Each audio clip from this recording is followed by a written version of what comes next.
Thank you very much, Deputy Cullinane. Minister, we all know that what we have at the moment in relation to housing is a perfect storm, where local authority supply has dried up.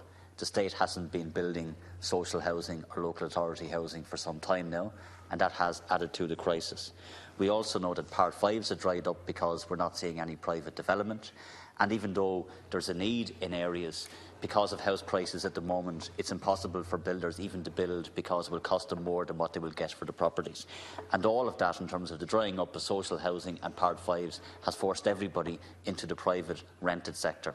And that's driven up the price of rents. And that's created the crisis that we have where, because of the rent caps, many families will come into your office, I'm sure, and all of the offices of the Fianna Fail representatives and all of us in this chamber cannot get landlords that will sign up to the RAS, to HAP, to rent supplement in the numbers that are necessary to provide social housing. That's the perfect storm that we have at the moment.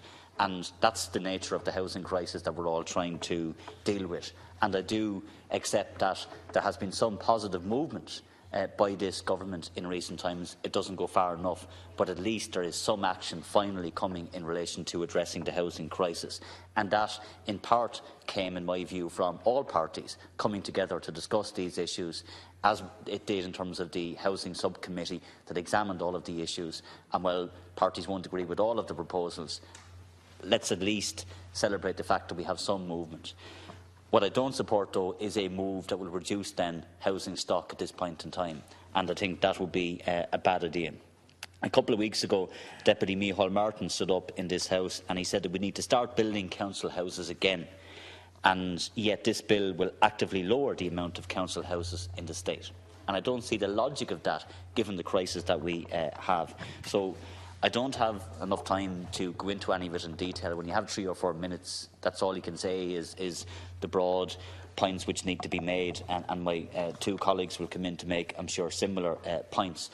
Like Teachta O'Brien, I do agree that the bill was brought forward with the best of intentions, but unfortunately the outworking of the bill, in my view, would have the net effect of reducing the amount of social housing stock in the state at a time when we have a housing crisis. And I don't think that's the solution that is necessary to deal with the very real problems to face the people in my constituency of Waterford, and I'm sure people across the state as well.